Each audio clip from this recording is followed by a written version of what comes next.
Alfredo Lozano is an immigration expert. Alfredo, good morning to you. Good morning. Thank you for inviting me. Are you an attorney as well? I am. I'm an immigration attorney here in San Antonio, Texas. Okay, so needless to say, what's going on at our southern border, you are well aware, and especially being down in Texas, you would get it.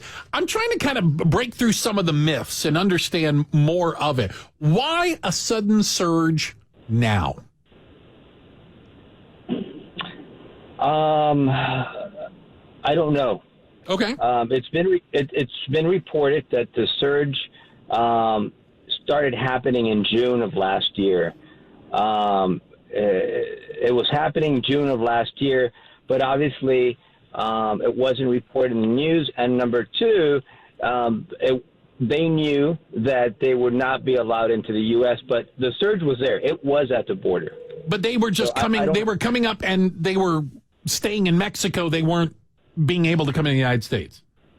Yeah, they were being told you cannot come into the United States. Exactly. Got it. But so are you saying they didn't turn around and go home? They just kind of stayed until the Biden administration came in, and then they started coming up to, checkpoints, the gate, as it were?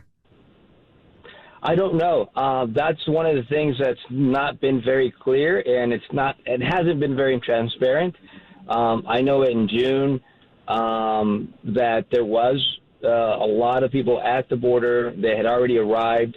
I'd like to address one of your comments you just previously made. Please. I think one of the myths is, are they coming here all by themselves? Okay. I think there was a recent study or questionnaire done. This is about the unaccompanied minors, right? That we were talking about? Yes. Okay. Yes, unaccompanied minors.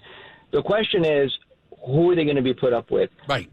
We're assuming that 60 to 80% of these minors, they already have family members, specifically parents, already living in the U.S. Really? Okay. Yes, that's what I understand. Okay. They started asking that. So it's not that they're going to be in shelters for children. They've already got a designation to go to.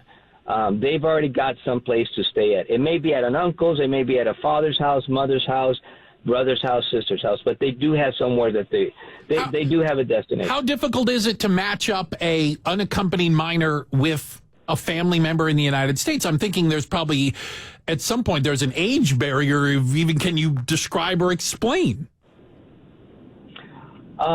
When these children do arrive at the border, a lot of them already know, or the family members that are in the U.S., they know that they're coming up. Okay. They do already know that they're coming up.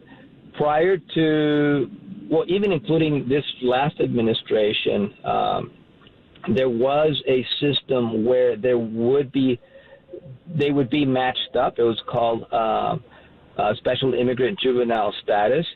I'm sorry, that's the law. But there was a system. The previous administration kind of unwound or undid that process and procedure that we had set up. This is, unfortunately, this is not something new. I think the better question is, what do we need to do to fix this? Agreed. What do we need to do?